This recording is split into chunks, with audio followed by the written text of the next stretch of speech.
Major funding for KPBS Evening Edition has been made possible in part by Bill Howe Family of Companies, providing San Diego with plumbing, heating, air, restoration, and flood services for over 40 years.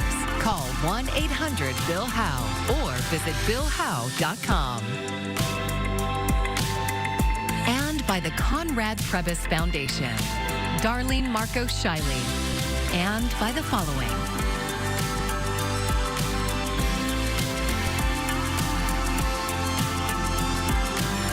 And by viewers like you. Thank you.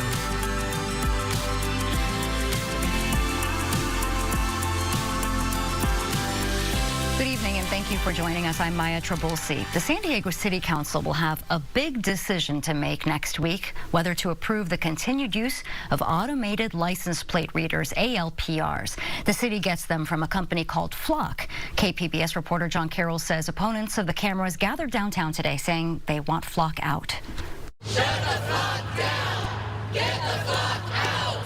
Members of dozens of community organizations were joined by 2 members of the San Diego City Council this morning to weigh in on the subject of ALPR cameras in the city. But if you've never heard of a company called Flock, you might not know what their signs meant or what they were chanting about. Flock is a proven bad actor that has shown either an unwillingness or an inability to prevent their powerful tool from being abused. Flock is an Atlanta-based company that makes the ALPR cameras San Diego has been using since 2023. A KPBS investigation this year found a number of San Diego County police agencies using ALPR data collected from privately owned license plate readers with minimal oversight. And Flock has faced criticism in other states and cities in the country where its cameras are in use. Some places have cut ties with the company. We must reevaluate the city's relationship with Flock to ensure that the city partners with a vendor that respects our residents, that simply follows the law. We don't believe this technology should be used. This should be removed in its current state. The San Diego Privacy Advisory Board has studied the use of ALPR systems in the city. Ike Anyanetu says the board doesn't take a position on a specific ALPR company, but it is clear on policies that must be adopted for the systems to be used properly in a way that respects people's privacy. And as things stand now, the PAB says that isn't happening. This technology should not be used unless you can do these things. But there is support for ALPR cameras on the city council. Councilman Raul Campillo says they help solve crime, pure and simple. And that's why we've seen stolen cars reduced by 20% over a year in the city alone, 50% in the middle of the city, in District 3, in Uptown, in Hillcrest, in those places where there's traditionally more car thefts. So the data speaks for itself. My constituents want more of these. The city's Public Safety Committee voted unanimously last month to approve a new contract with Flock. The City Council will take it up at their meeting next Tuesday. John Carroll, KPBS News. Republican Representative Darrell Issa is staying put in California. He was reportedly considering running for a House seat in Texas. In an interview today with KUSI News, Issa said, quote, "I believe that the people of San Diego County who've elected me so many times will, in fact, regardless of party registration, vote for me." Issa says congressional colleagues in Texas had encouraged him to run for office there.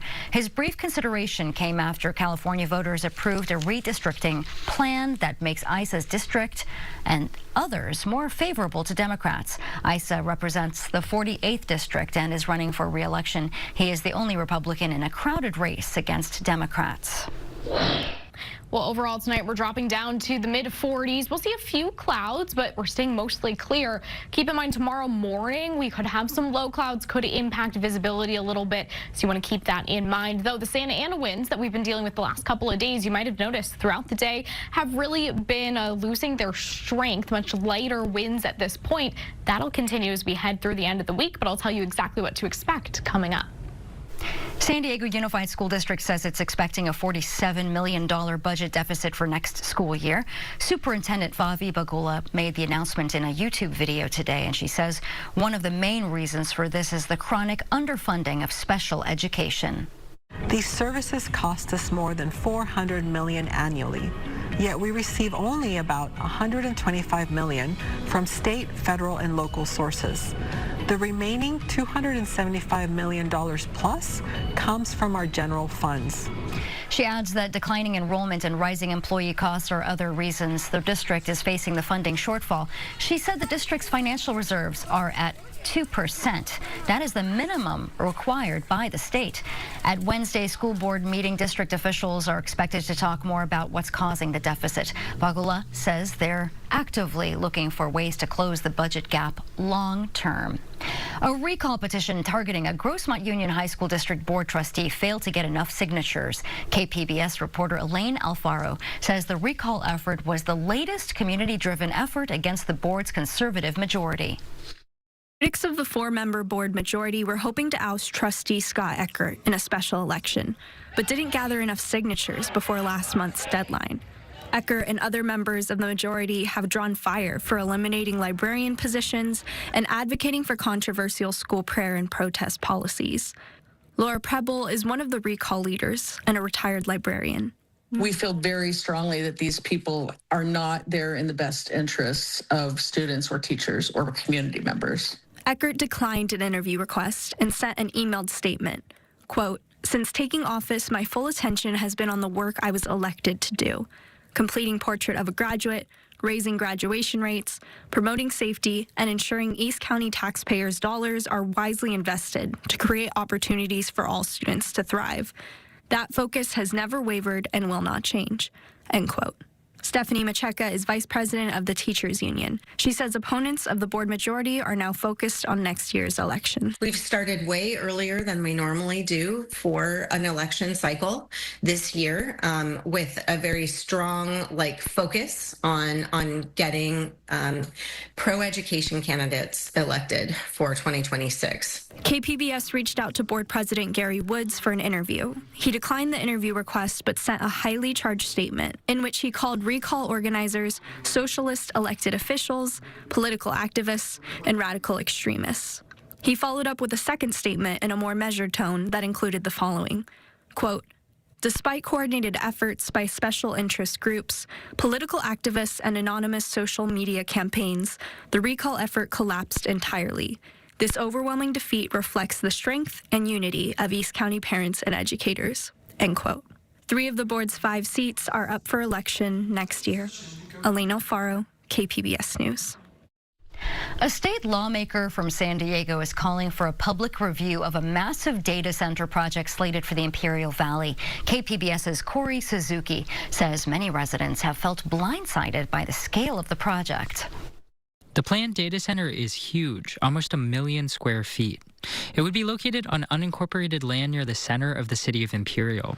Most Imperial Valley residents learned that it was in the works just last week, the day after Thanksgiving, when local officials in the city of Imperial published an announcement about it online. In it, they included a notice that said county officials had found the project did not have to go through an environmental review. I can't fathom a situation where you have, again, just the intensity and scale and what is described in this particular case, and then claiming that there is some form of exemption to review.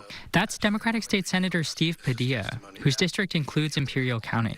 He says the public deserves a complete picture of how much water and power the project will use, and how it could affect things like regional air quality. Data centers have been part of the infrastructure of the internet for a long time, but are now facing increasing scrutiny, especially over the vast amounts of water and power they consume, as generative AI companies seek to vastly expand their footprint. The project's developers pushed back against Padilla's concerns. In a letter Thursday, they said the project was designed to meet high environmental standards. I can appreciate that Senator Padilla is at least asking questions, because I have not seen any of our local elected officials say absolutely anything about this. Gilberto Manzanares is with Valle Imperial Resiste. That's a grassroots advocacy group which has been collecting signatures for a petition calling on the county to hold a public hearing about the project. Manzanares compares the data center to other sectors like the solar industry, which many residents view as extracting the Imperial Valley's resources without creating many meaningful benefits for the people who live here. Because they've been coming here for decades, and yet we remain one of the highest unemployment and poverty rates in the Imperial Valley. Manzanera says 700 people have already signed their petition. Officials with the County of Imperial did not respond to interview requests. Corey Suzuki, KPBS News. The FBI arrested a man today who investigators believe planted pipe bombs near the Republican and Democratic National Committee headquarters the night before the 2021 U.S. Capitol riot. According to two law enforcement sources, that is. Ivan Rodriguez has the latest. Grainy surveillance videos previously released by the FBI of a man shrouded in a hoodie, gloves, and face mask were the only images of the bomber for almost 5 years. But today, the FBI arrested Brian Cole Jr., charging him with transporting an explosive device in interstate commerce and malicious destruction by means of explosion, and conducted extensive searches of his Virginia home. Federal officials say there was no new tip or evidence that helped lead to the arrest. That evidence has been sitting there collecting dust. This wasn't a new tip. It wasn't some new evidence. It was the hard work of President Trump's administration, Deputy Director Bongino and Director Patel. The videos from 2021 show an individual placing a bomb outside the DNC headquarters and another in an alley behind the RNC building. The discovery of the bombs drew police from the Capitol complex before crowds of President Donald Trump supporters began breaking through police cordons to attack the Capitol building. The timing has driven conspiracies about the bombing suspect and a possible connection to the riot. Investigators reviewed tens of thousands of video files, hundreds of tips, and scoured cell phone tower data. They also examined data on sales of black and gray Nike Air Max sneakers worn by the suspect. Fewer than 25,000 of the shoes had been sold around the time the bombs were placed. They had a lot of things working against them. You can see from the video, because of the time of year it was, he was dressed in very kind of amorphous, bulky clothing. He was wearing a face mask and a hood. Ivan Rodriguez, KPBS News. I'm Amna Nawaz. Tonight on the NewsHour, a partisan divide emerges over a controversial strike on an alleged drug boat in the Caribbean. That's coming up at 7 after Evening Edition on KPBS. A bipartisan group of lawmakers unveiled a plan to prevent a massive spike in health care premiums. CNN says this new 2-year plan would include a 1-year extension of Affordable Care Act subsidies with some modifications. The second year would make even more changes, including ways to offset the costs. Representative Mike Levin is part of the group, and he told our media partner KGTV that the bill aims to address a loophole that raises premiums for those who previously qualified for ACA tax credits when their spouse ages into Medicare. And right now it's a double whammy because folks in their 60s are the ones who are seeing the worst impact of the credits going away. So, you can imagine if you're in that situation and the credits are going away and you have a spouse who all of a sudden qualifies for Medicare and then you get an even bigger bill, that becomes an even larger burden. The group hopes to put this plan up to a vote in Congress by December 18th. The subsidies are set to expire by the end of the year. As inflation and the cost of living rise, more service members are feeling the strain. KPBS military reporter Andrew Dyer says one local nonprofit is growing with the goal of nationwide expansion.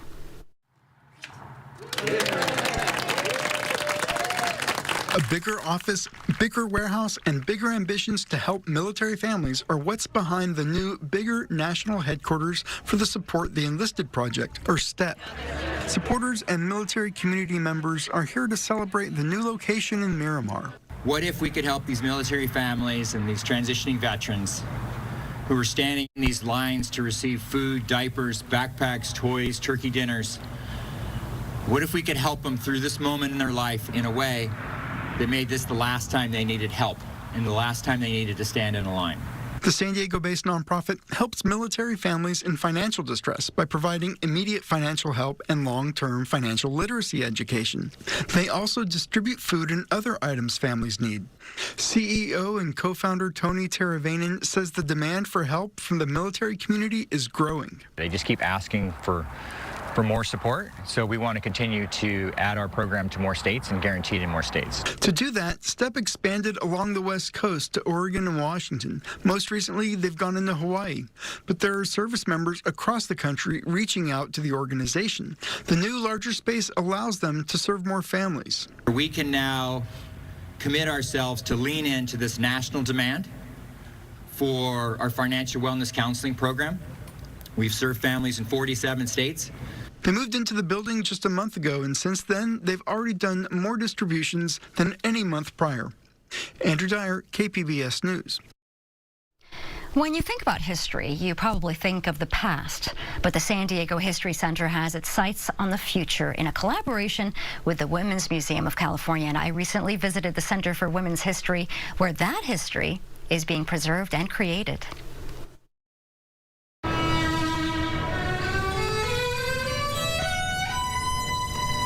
We deserve to be here, and we are here now, and it's very exciting.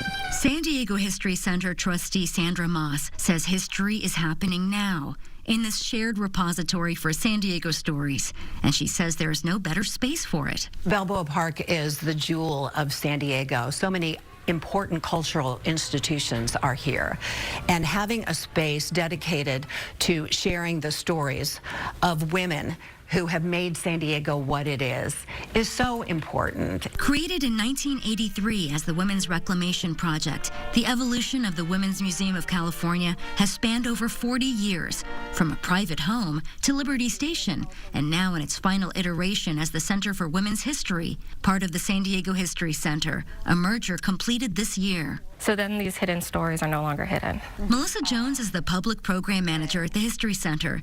She says it's important to show young people examples of what's possible for them by looking into a mirror from the past. When young people don't have those examples, they don't really know what's possible for them. She says her work is more than a professional experience for her. I'm San Diego born and raised. I love this town, and I was a lifelong lover of history, active in Girl Scouts in my youth, and I came to this organization in my 20s, and I was shocked. I was like, how did I not know the Women's Museum existed? This would have meant so much to me as a kid. Jones gives us an idea of some of the items being preserved: buttons, literature, clothing, and things you wouldn't expect to find in a museum, like this first-of-its-kind Kotex sanitary pad public marketing campaign for young girls. But it's an important part of our life and our history to collect this kind of stuff. It's a new identity. It really is a new identity. Tina Zarpour is the History Center's Vice President of Community Engagement, Education, and Collections. She says while it's great to have images like the ones she's showing us of women working in the canneries, combining resources allows the museum to present a fully formed history. Well, let's look at this one. This one looks like it's a little bit older. West Coast Fisheries, 1930. She says what we don't see in these images is the other side of the story. Are there, again, first-person accounts, either through diaries or through their descendants now? And preserving their collection leads to quite a hefty energy bill every month. So we have two cold rooms, a cold room and a less cold room. Okay. Yeah, there is a fan. Yeah. Wow. Yeah, so these are where we keep the negatives. She takes us inside a basement storage room where the contents of seemingly endless filing cabinets are kept at a consistent temperature and humidity for preservation. You can smell the chemicals. Yes, that's the smell. It's called vinegar syndrome. It's the smell of the negatives, off-gassing and things like that. This is part of our UT collection. And from this side, you can see the numbers and the subjects. They're arranged by date. Yes. Each of these is filled with 1981. And so these are all organized by story and by topic. But it is the personal stories of women that make this collection so uniquely San Diego, like this diary entry written by a woman newly arrived in San Diego on a July morning in 1865. Oh, the strangely foreign look as I stepped from my stateroom and stood on deck as the steamer came to anchor. The hills were brown and barren, not a tree or a green thing to be seen. A most desolate-looking landscape. That has changed. And embracing change is what the Center for Women's History with the History Center wants to recognize, chronicle, and celebrate. And congratulations to them. The museum is celebrating creativity and curiosity with the San Diego STEM Women exhibit that is open now at the center. And this weekend, the museum has special hours during December nights from 5 to 9 p.m.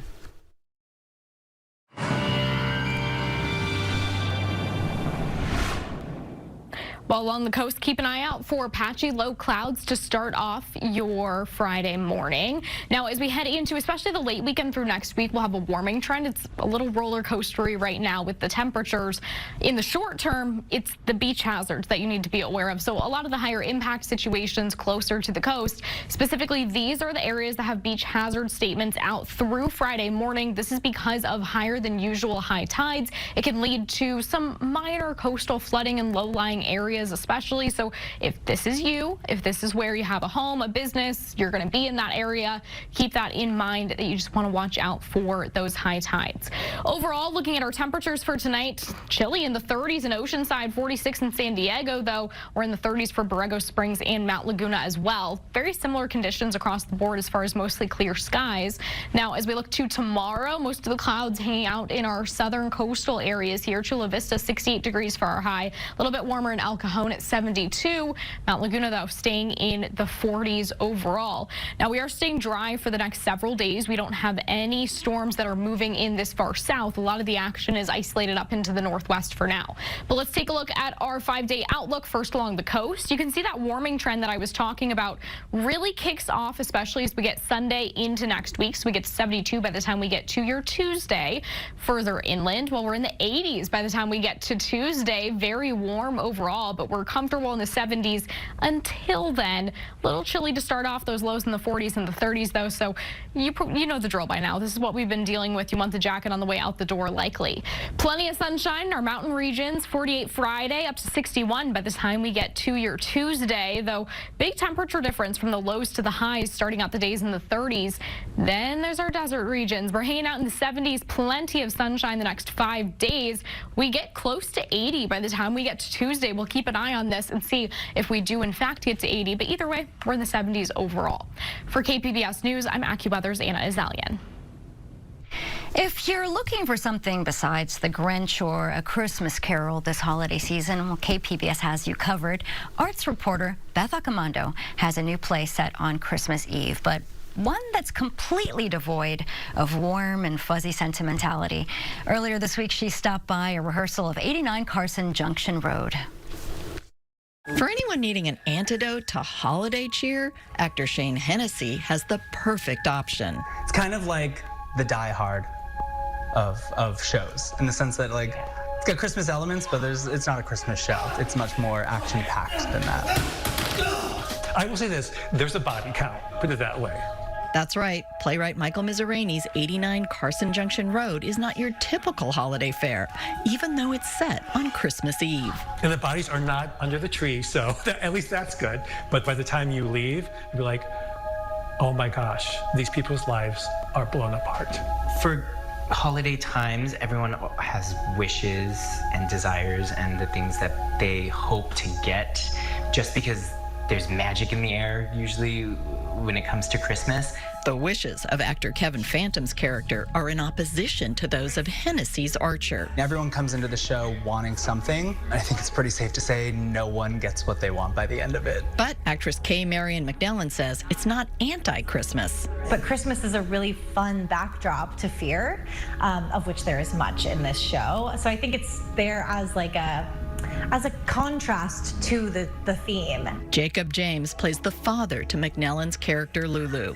Some people, maybe Christmas may be a more difficult time for them. And some people want to see something a little bit more dark and gritty and something that they feel that they're like, yeah, it's not my favorite time of the year, and that's okay. The play is set in an isolated diner in 2008 and involves two men who shared intense combat experiences. Miserani interviewed family members and gay veterans for research. And they told me a little bit about the war and the experiences, and then gay veterans, about they had to go and fight this war but keep their love and secret, and they would meet people in war, and that would be a moment of solace in war, but it's not something that they could admit to. It was silenced. It could get you killed or court-martialed, and I wanted to also explore that. You should not come here! He's able to really kind of bring that trauma to the page in a meaningful way. That's been really fun to explore with this cast. Michael writes really unique storylines, and he also focuses on gay characters and gay themes, but also puts them on its head. So it also just feels like I get to do something different every time I go in, and it challenges me. And it may challenge audiences who have certain expectations during the holidays. I like to say that this show feels like a really great short horror novel set at Christmas. So if you like a short Stephen King, if you like The Mist or something like that, I think you will love this show. Finally, a Christmas show for me. Thanks, Michael. You're welcome. Happy to do it. Ho, ho, ho. Buy tickets. 89 Carson Junction Road runs this weekend and next at Diversionaries Black Box Theater. Beth Accomando, KPBS News. And here's a look at what we are working on for tomorrow in the KPBS newsroom. NPR's Morning Edition speaks with a former CDC chief medical officer about the expected vote on hepatitis B vaccinations for all newborns. And KPBS Roundtable is diving deeper into UC San Diego's math problem with reporter Jacob Ayer. You can find tonight's stories on our website, kpbs.org. Thank you for joining us. I'm Maya Trabulsi. Good night. Major funding for KPBS Evening Edition has been made possible in part by Bill Howe Family of Companies, providing San Diego with plumbing, heating, air, restoration, and flood services for over 40 years. Call 1-800-BILL-HOWE or visit BillHowe.com. And by the Conrad Prebys Foundation, Darlene Marco Shiley, and by the following.